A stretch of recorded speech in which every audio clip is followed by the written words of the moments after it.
오늘은 지난번 설교에 이어서 예수님의 기도에 대한 교훈입니다. 지난번에 기도는 우리의 소원을 하나님께 아뢰는 것이라고 이야기했습니다. 그럼 이 기도를 어떻게 하는 것인가라는 질문에 첫 번째, 바른 의도를 가지고 기도해야 된다라고 이야기했었습니다. 그리고 두 번째, 본질대로 기도해야 한다라고 이야기를 했었습니다. 그렇다면 어떻게 기도해야 되나? 세 번째는 무엇일까요? 세 번째, 안 봐도 뻔하겠죠? 바로 주님이 가르쳐 주신 대로 기도하라입니다. 여러분, 너무 갑자기 본론이라 당황스러울 수 있겠지만 우리가 함께 잘 살펴보면 더욱더 은혜가 될 줄 믿습니다. 여러분, 주기도문이 뭘까요? 주기도문. 여러분, 항상 이 주기도문 매번 했었는데 주기도문이 뭘까요? 기독교인의 신앙생활에 3대 지침서가 있습니다. 첫 번째가 사도신경, 우리의 믿음의 고백입니다. 두 번째가 십계명, 우리가 행해야 할 삶의 도덕법입니다. 그리고 세 번째가 이 주기도문입니다. 이 주기도문은 기독교인의 소망이라 말할 수 있습니다. 믿는 자들의 소망을 담은 기도가 이 주기도다라는 것입니다. 보통 한국교회는 믿음의 고백, 사도신경으로 예배를 시작하고 소망을 담은 주기도문으로 예배를 마무리하곤 합니다. 작년까지만 해도 우리 샬롬에서는 늘 이런 형식으로 하나님을 예배했었습니다. 자, 그럼 주기도문이 말하는 그 소망은 뭔가? 여러분, 이 소망이 무슨 소망을 이야기하는 걸까요? 이 시간 함께 주기도문에 대해 알아보면서 거기에 담긴, 그 기도에 담긴 소망을 함께 품고 나아갈 수 있는 우리 주님의 백성 되시길 축원합니다. 주기도문을 구조적으로 분석해 보면 세 부분으로 나눌 수 있습니다. 바로 머리, 가슴, 배는 아니고 머리, 간구, 맺은말입니다. 웃으라고 했는데 전혀 웃지 않는 여러분들 정말 존경스럽습니다. 네, 머릿말, 간구, 맺은말 이렇게 세 가지로 되어 있습니다. 내용은 들어가기 전에 우리 주기도문 여러분 한 번만 더 우리가 외워보면 좋을 것 같습니다. 함께 외워보겠습니다. 시작. 하늘에 계신 우리 아버지여, 이름이 거룩히 여김을 받으시오며 나라가 임하시오며 뜻이 하늘에서 이루어진 것 같이 땅에서도 이루어지이다. 오늘 우리에게 일용할 양식을 주시옵고 우리가 우리에게 죄 지은 자를 사하여 준 것 같이 우리 죄를 사하여 주시옵고 우리를 시험에 들게 하지 마시옵고 다만 악에서 구하시옵소서. 나라와 권세와 영광이 아버지께 영원히 있사옵나이다. 아멘. 여러분, 이것을 꼭 마음에 새기시기를 바랍니다. 이 주기도문을 구조적으로 분석해보면 다음 화면 한번 넘겨주세요. 이렇게 됩니다. 머릿말 그리고 6가지 간구와 맺은말 이렇게 나눌 수가 있다라는 것입니다. 머릿말이 하늘에 계신 우리 아버지여 라는 것이고, 그리고 나라와 권세와 영광 여기 앞에까지가 총 6개의 간구다라는 것이죠. 먼저 주기도문의 머릿말은 하늘에 계신 우리 아버지여 라는 부름입니다. 이것은 기도를 받으시는 대상, 기도해야 할 대상이 누구인지를 보여주는 것이다 라는 말입니다. 누구입니까? 누가 우리의 기도의 대상이 되시고 우리의 기도를 들어주시는 분입니까? 바로 하나님이시다라는 거죠. 특별하게 예수님은 하나님을 우리 아버지라고 부르라고 가르칩니다. 왜 그렇게 가르치고 계신 걸까요?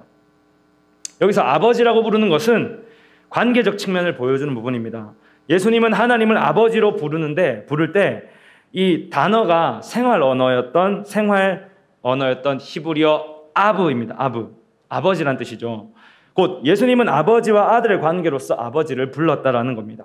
그렇게 기도했다라는 것이죠. 그런 예수님은 제자들에게도 기도를 교훈하면서 너희에게 있어야 할 것을 하나님 너희 아버지께서 아시느니라 라고 8절에 말씀하고 있습니다. 여기서 너희 아버지라는 말은 제자들에게도 역시 하나님이 아버지가 되신다는 것을 말해주고 있는 것입니다. 곧 우리의 기도는 부자 관계로서의 기도이다라는 것을 말씀하고 계신다는 것이죠. 이때 관계는 여러분 그냥 관계가 아닙니다. 아주 특별하고 친밀한 관계, 즉 사랑의 관계를 말하는 것입니다. 아버지는 아들을 사랑하기에 기도를 들으십니다. 또한 아들은 그런 아버지를 믿기에 무엇이든 다 말할 수 있다라는 것입니다. 지난달부터인가요? 제 아들이 옹알이를 하기 시작했습니다. 어느 날 아빠, 아빠 이러더라고요. 아빠, 아빠, 아빠, 아빠 이런 말을 하더라고요.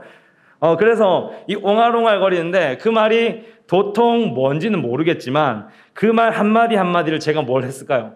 계속 듣고 있었다라는 겁니다. 왜 그렇게 듣고 있었을까요?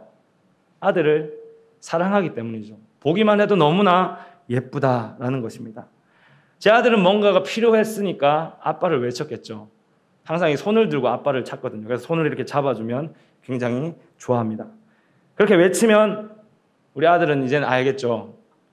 아빠가 내가 필요할 때 부르면 들으신다 라는 것을 분명히 안다라는 겁니다. 이렇듯 기도의 시작은 아버지를 부르는 것부터 시작이 됩니다.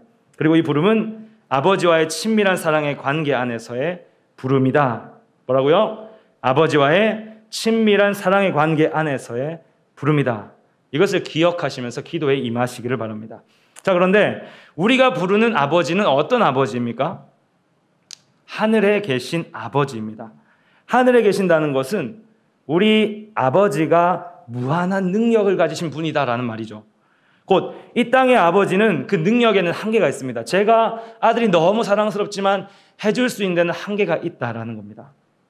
하지만 하늘에 계신 아버지는 근본적으로 다른 차원의 능력을 가지신 그런 무한하신 분이다라는 고백이 된다는 것이죠. 그런 의미에서 이 부름은 또 한 가지 아버지의 뜻에 순종하겠다는 마음가짐과도 관련이 있습니다.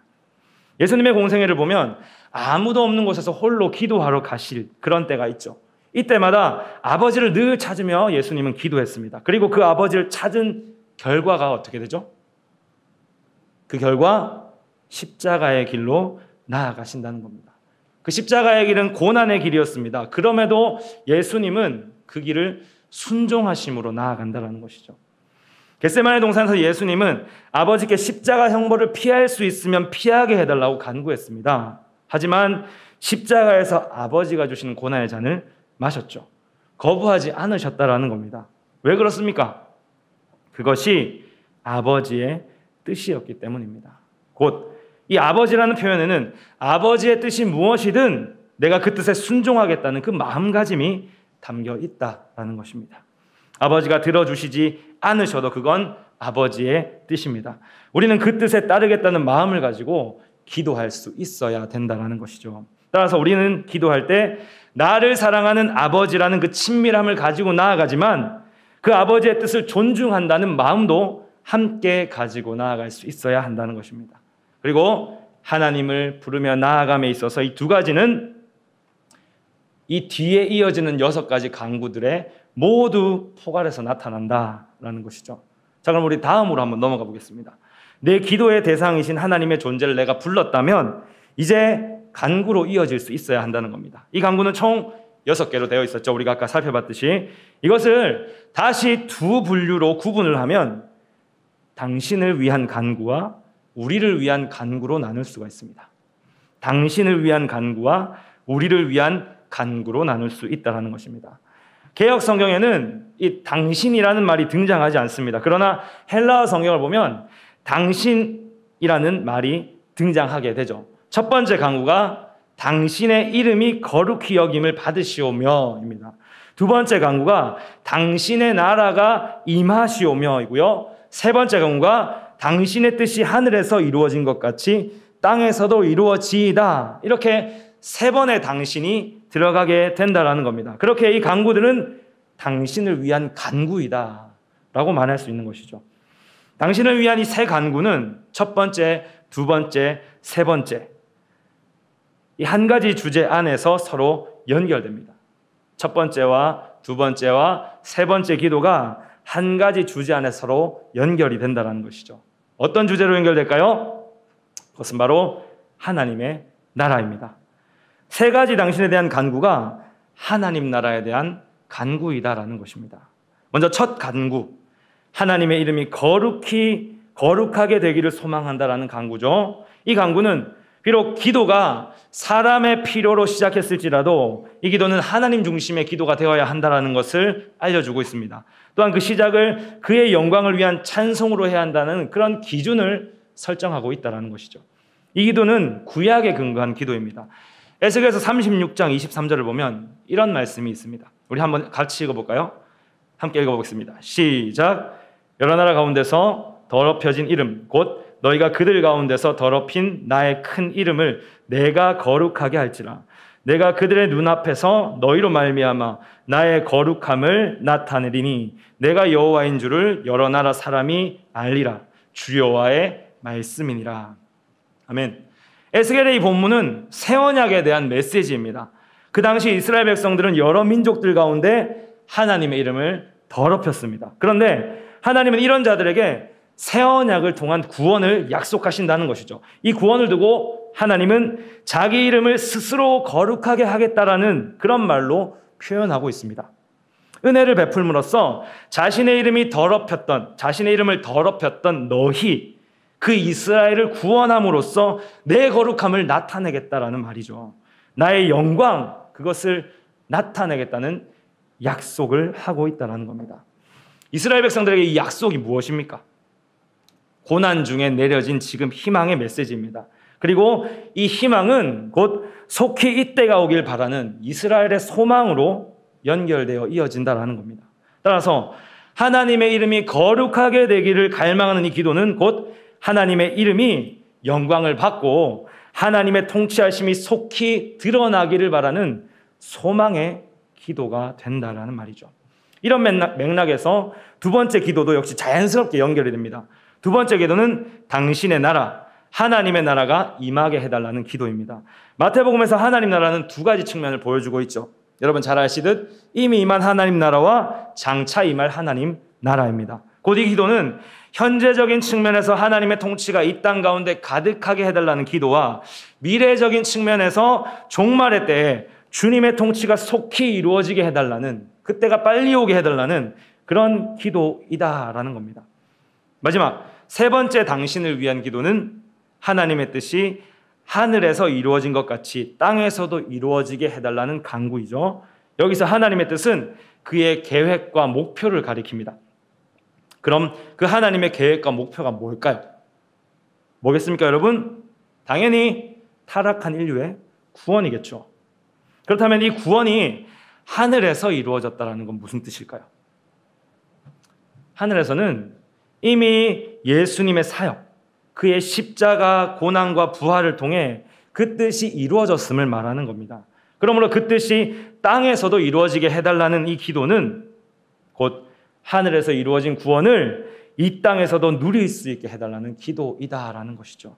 결과적으로 하나님 나라의 도래는 하나님의 이름이 거룩하게 되는 것인가 동시에 하늘에서 이루어진 하나님의 뜻이 이 땅에서도 이루어지는 것을 말한다는 것입니다. 다시 말해 이 세 가지 간구는 본질적으로 하나님 나라를 구하는 하나의 기도이다라는 것입니다.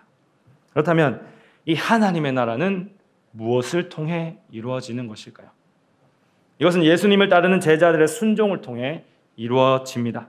앞서 하늘에 계신 아버지를 부름에 있어 친밀함과 순종의 마음가짐이 이 6가지 간구를 포괄한다라고 이야기를 했었습니다. 그랬듯이 하나님 나라를 위한 간구는 이 순종을 통해서 이루어지게 된다라는 것이죠.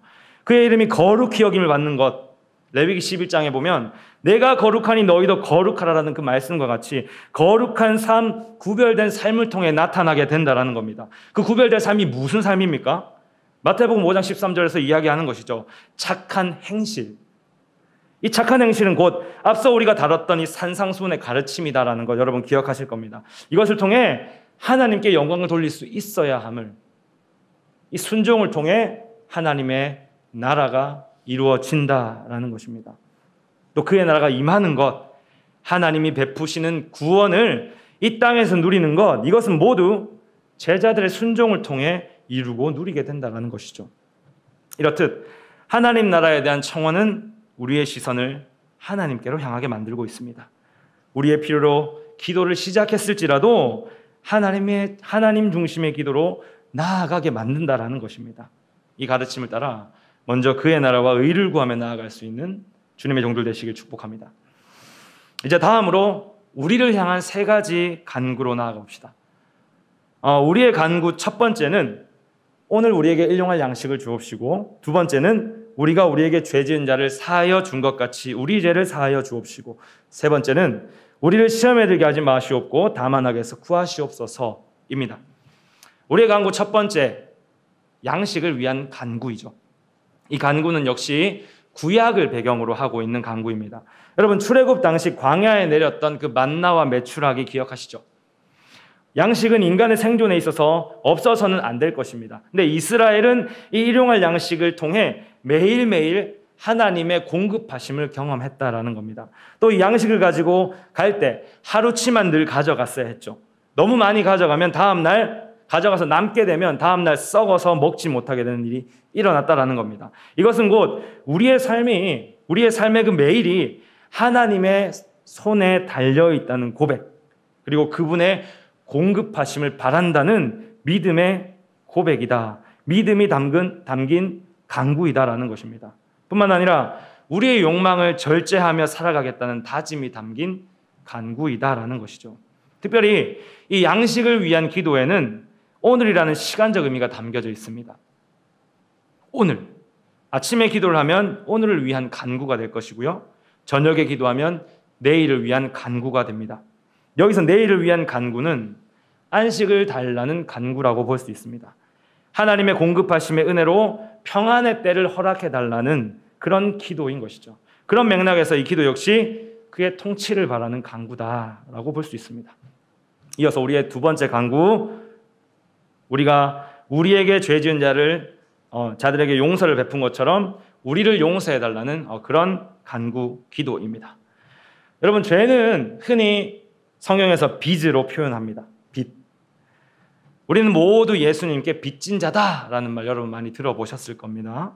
우리는 하나님께 죄를 지은 자이고 이 죄는 반드시 갚아야 할 빚이 된다라는 겁니다. 그런데 예수님께서 이 빚을 어떻게 하시죠? 자신의 피값으로서 대신 치러주신다라는 겁니다. 여기에는 구약 레위기에 또한 희년 개념이 들어가 있는 부분입니다. 희년이란 기쁨의 해, 말 그대로 기쁨의 해를 말하는 것입니다. 이스라엘에서 7번째 안식년이 지난 다음 해인 50년째 되는 해죠. 그 해를 가리키는 게 희년이다. 이 희년이 되면 모든 노예는 자유를 얻었습니다.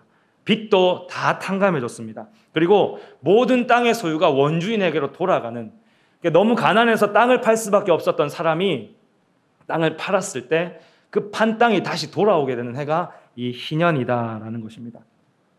곧 무엇입니까? 모두가 모든 것들이 자유를 누리게 된다. 그렇게 봤을 때 이 기도는 하나님의 긍휼을 구하는 기도입니다. 그런데 조건이 있죠.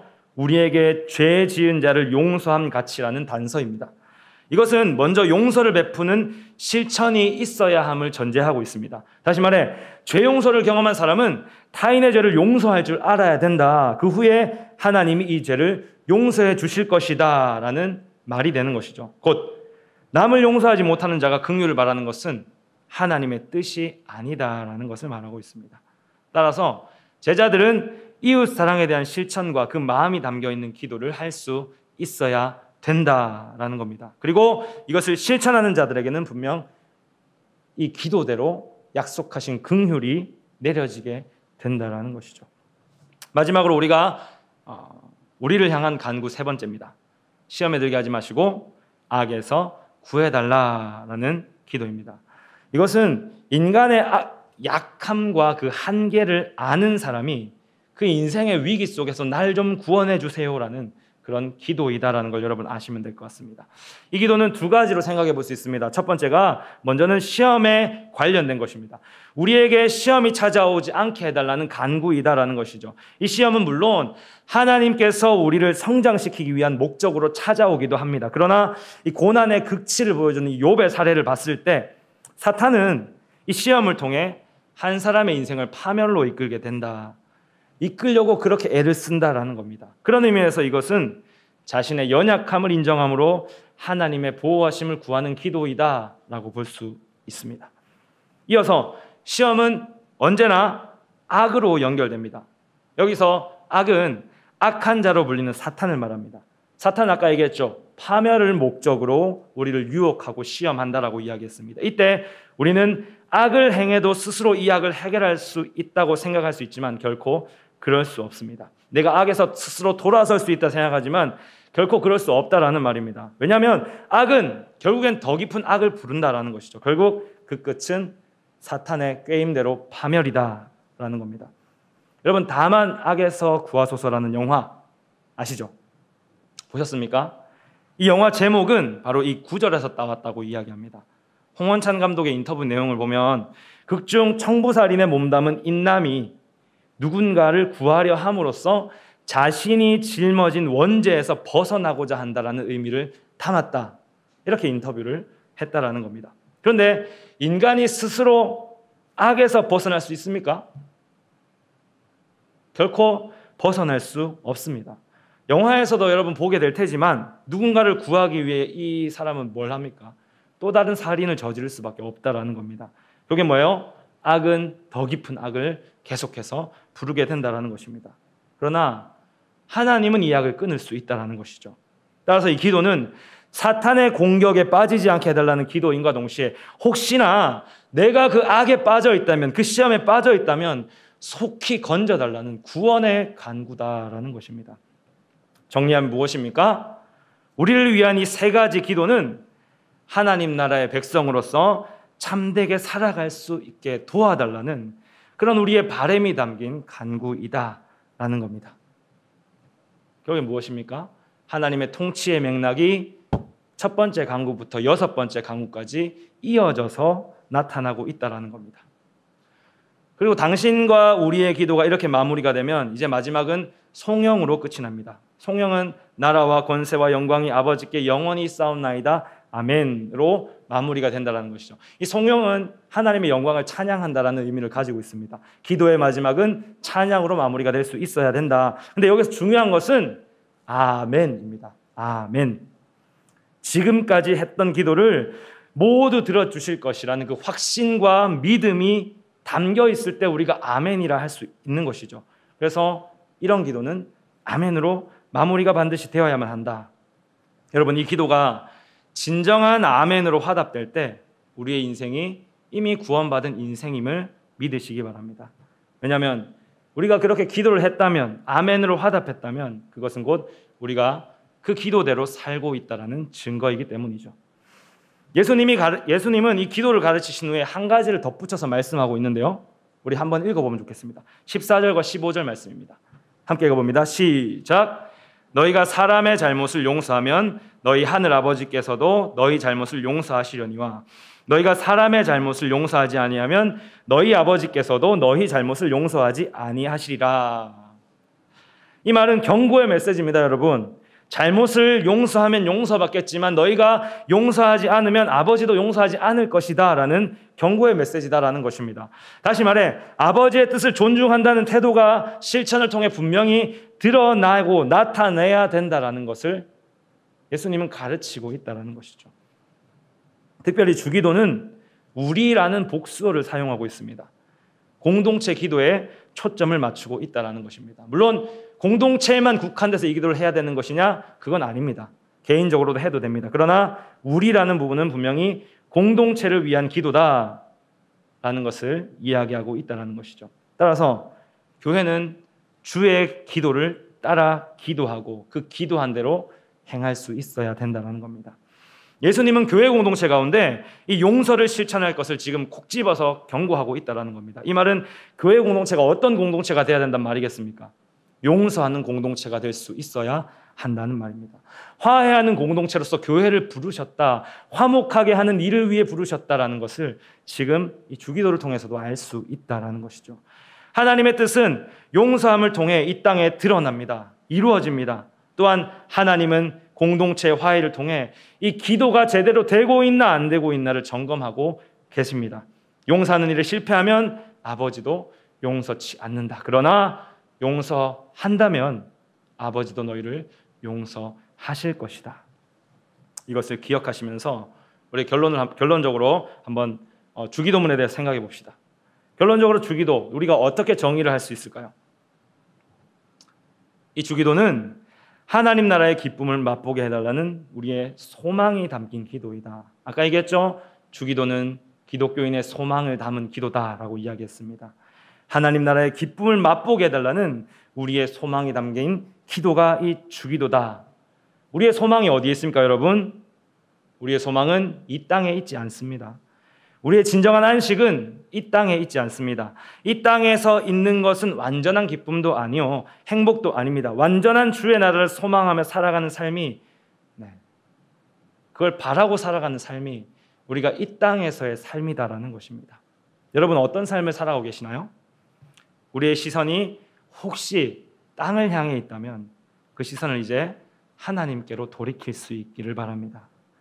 우리가 그의 나라와 그의 다스리심과 공급하심을 소망하며 살아갈 때, 그 소망대로 우리가 실천하며 살아갈 때 우리는 진짜 기쁨을 누릴 수 있을 것입니다. 세상이 주는 기쁨에 현혹되지 마시고 하나님이 주시는 온전한 기쁨을 위해 살아가는 모두가 되시길 축복합니다. 이제 말씀을 마무리하도록 하겠습니다. 주님이 우리에게 가르쳐 주신 기도는 먼저 하나님 나라를 꿈꾸는 것입니다.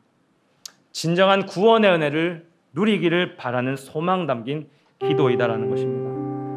또한 하나님 나라의 참 백성으로서 신실하게 살아가야 한다는, 그렇게 살아갈 수 있게 도와달라는 은총을 간구하는 기도입니다.